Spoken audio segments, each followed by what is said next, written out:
Pastor mahilig na sa ano, sa pag-vlog. Kaya lagi ako nanonood ng vlog niya. Yeah. Para may memory, di ba? Oo po. Tapos napupuso ko doon at nagko-comment ako doon. Ano yun? Mga ginong ko. Yung naalala ko lang yung Lalo na lang pumunta kayo Ano? Pastor sa magandang yung timbang. Ay, nag-jogging? Nagtitimbang nga siya. Mga nag-jogging kami nun. Maganda yung pinuntahan niya Pastor, yung magandang lugar. Mhm. Maganda. Kayo naman. Para ka na rin nakapasyal, no? Pag nanonood ka. Parang nakapasalan ako. Ang ganda dyan ngayon. Tapos minsan nga po, Ang sarap nitong dalaga. malinis yan. Galing to sa lake. Pinili po nang nagpano. Pero kumbaga, sa lake ito nakuha. Ganyan ako. Lalako na. Malalaki po yung... Pero ano lang. ito sila Ingat lang po na- kayo Pastor kasi matinikan talaga. Oo, actually, hindi ako mahilig sa mga matitinik. Lalo na yung bangus. Pero, gusto ko doon yung chan. Ayun. Pero pag mga ganito, syempre titikman ko naman. Pero pag yung uulamin ko talagang Yun na. medyo matrabaho kasi, di ba? Ganun ko din yung pa. Ngayon hihimayin nyo pa. Tapos malabo yung mata ko. Kaya Hindi nyo pa na makita ako. pag hindi ko makita, mamaya, matinik ako. Makikita ko sa Pastor, nag-iimay na abot. Ano mga agsam sa Pastor. Mm.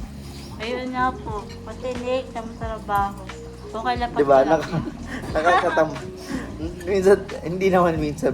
Madalas talaga pag matinik yung isla, tamad akong kumain. Ayun. Titikman ko siya, pero, siyempre, pag-uulamin, parang alam mo yung oras mong naghihimay. Oo. Imbis na kinakain mo na, di ba? Kaya pag may mga matitinik, tapos kunyari, bago yung isda sa akin, ang gagawin ko, hindi ko na siya iuula. Oo. Parang, Para at least matikman mo talaga siya. mas maganda pa yung yung tilapia pa na Pastor. Oo, yung tilapia kasi hindi siya Matinik. matinik. Ah, I mean, meron, pero kumbaga, pag nalis mo na yung gitna, di ba, wala na, okay. Ganun din yung di ba, di ba dito yung tilapia malalaki, ganun. malalaki po. Oo. Maraming laman. May yung tuloy niya. Mm-mm. Maganda ang kainin. Galing din lahat yung sa, lake lahat. Doon po lang. Ang daming isda dyan sa lake, no? Iba't iba nandyan. Opo, ang dami lahat dyan. Nandiyan lahat ng dalag. Dalag, karpa. Oo, mga tilapia. Ay, karpa yung last time na nakita ko napakalaki na gano'n, no? Yung nilatag lang gano'n. Yun yung last day namin na nandito nung nakaraan na pinatikim sa amin. Ang laki-laki ng Karpa. Di ba yung pagtag-ulan ba yun? Mas malaki sila. Opo. Sige. Pero na rin dyan yung galungkong, Iba pa dito yung lake dito eh. kahit Pero bangus. pang lake to sa Ay, aside dun sa pinakamalaking lake, parang dito yung pinakamalaking lake. Dito. Meron po diyang lake. Diyang kila Tatay Hari. Paano pumunta dyan? Pwedeng lakarin? Malayo pa po. Ay, malayo pa. Malayo, opo. Plano ko sanang maglakad-lakad kanina. Malayo pa talaga. Pupuntahan na po yung malayo yung pastor. Ay, Baka yun doon. Kala ko parang malalakad lang siya. Sasakayin nyo pa yun. Kayo. Buti na lang, no? Ang plano ko sana, papaalam ako sa inyo. Tapos, maglakad lang ako, tapos tignan ko na lang sa mapa kung saan ako pupunta. Ah. Kaso, iniisip ko baka mawala ako. Oh. Kaso, kaya mga may aso sa... Maraming aso. Huwag po kayo dadaan, maraming aso doon. Baka yan po. Kaya nga kasi last time na pumunta tayo, kami nila Pastor noon. Parang may binisita kami. May mga aso na nakatambay sa paligid. Kaya parang yun yung iniisip ko kanina. Nakabang na sila eh. Nakabang talaga. Pero hindi po sila duman ngayon sa kasala kasi may nahuhuli ng aso.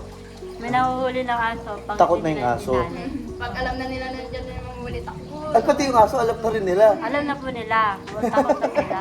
Baka alam nilang huhulihin sila. Kasi si pasok sila sa loob. Okay, pakalastang Ay, ganun, mag-uniforme na lang ako lang. Opo, yung parang Parang tao din, no? Na alam na nila. Kahit yung aso nila Tita Mimi. Kung kahit ito, aso nila tita Ano Mimi. sa loob ng Saka bahay kahit nila. hindi na sila. Kasi ito, hindi na naalis yan. Babalik din. Nagtitakbuhan yung mga aso ni Tita Noemi. Alam mo na may ano na. Alam na may nahuli na. Di nagpasok sila doon. Oo, di sila makalabas. Sana. May meeting. Anong tawag sa mga grupo ng aso? Asosasyon, sabi niya. Po, ay nagkalat. Ay, Ang kasi meeting ang na ito, nakakasama. gabi. Mm. Gabi sa kasa. May venue pa sila. Oo po. Kasi may nag-aawayan pa ng mga aso. Ah, pero pa doon yung Mga aso nagchichismisan din sila. Nagchichismisan na yung mga aso, nagkakampukan doon. Abay, may nahuli na. Nagtataguan yung mga aso sa bahay. Tao nga rin po sila pastor. Bigla-bigla din ba pupunta rin yung nanghuhuli ng aso? Kasi po pastor, kaya hinuhuli kasi maraming aso ang pakalat-kalat. Pagka Kaya pag sinadami may- nangangagat. Mhm.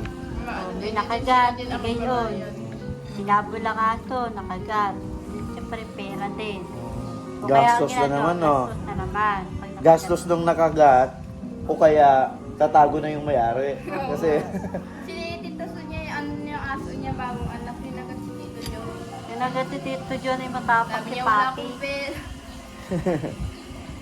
pero libre naman atang ang injection. Libre naman po. Pero Kaya- yun nga lang, meron na silang batas na Itatali. uhuli. Aso mo, nila tali yung mo, aso gano'n. Kapag nakawala. Kailangan yung aso nila nakatali lang sa bahay. Mhm. Para hindi makadisgrasya. Mm. Kasi yun talaga ginagawa nila. Yung maganda naman sadya. Uhulihin talaga nila. So yung mga aso ngayon, kahit isa wala na kumakitang aso dyan. Hanggang gate na lang to.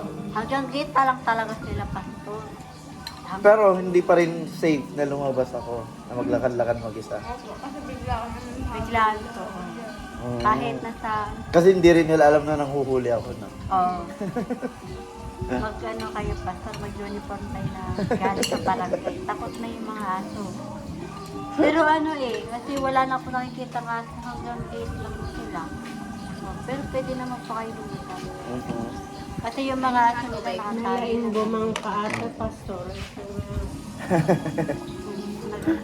Tago na yung mga aso ng tapon na. Nagduma, di maamu, di dahil nagpay sa mga mahal. Yan yung witness niya. Okay lang po. Alit mo yung mga...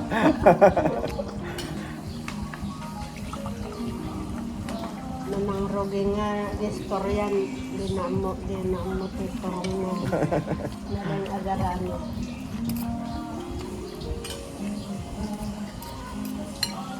O paano nabuksan? Binuksan niya, may paraan. Yung